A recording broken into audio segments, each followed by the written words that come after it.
You always prepare yourself because you know that it could happen anytime, but you never know when. And when it does, you realize you could never be prepared enough.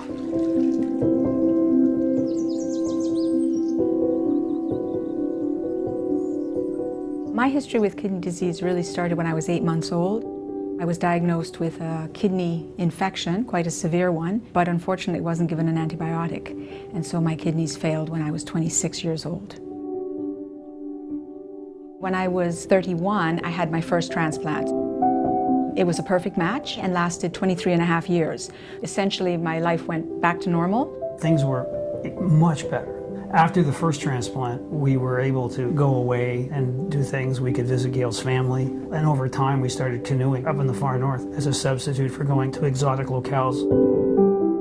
Life became much, much better. It was like a miracle.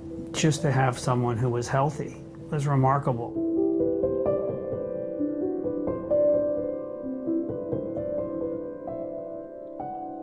When I found out that the first transplant was failing and that I was facing dialysis again, I was devastated. I was always prepared, I thought, for that moment, because nothing lasts forever. But it was horrible to think of what it was going to be like to go back on dialysis. It was not something that was easy to handle. Being on dialysis consumes your life. I'm a gardener, and normally when I garden, I go out early in the morning and I'm there all day. And when I was on dialysis the second time, a half hour was all I had, and I'd be on the couch all day. That is your life. It becomes your life. Here's my wife who's just, it was just like, they took her life right away. Unfortunately, Gail's story is all too familiar. Often a relatively young person doing and feeling quite well is found to have severe kidney failure, which has a significant impact on their lives. If we compare transplantation and dialysis in terms of quality of life, in terms of ability to re-enter society, to work full-time, and in terms of expected survival, transplantation offers superior outcomes in all of those respects. After being back on dialysis, people started offering me kidneys. They weren't all suitable candidates, but when my sister-in-law Kathy offered me her kidney and it was a match, I got pretty excited about getting my life back again for the second time.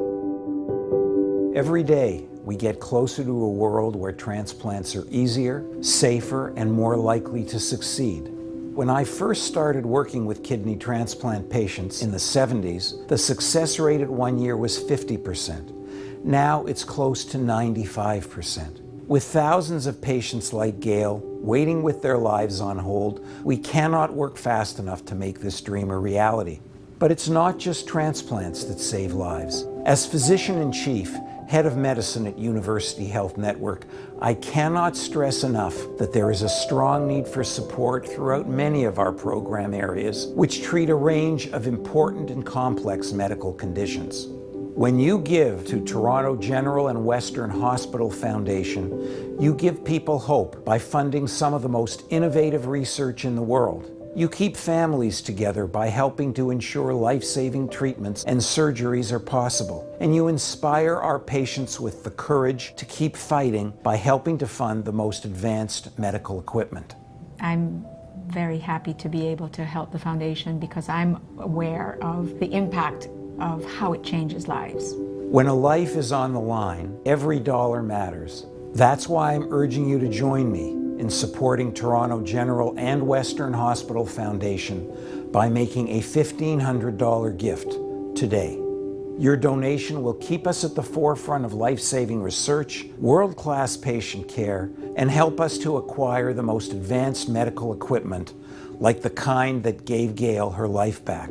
There are cliche words around things like transplantation, and one of them is the gift of life, and it is truly that. It's a gift you could never repay. No, that's for sure. Never.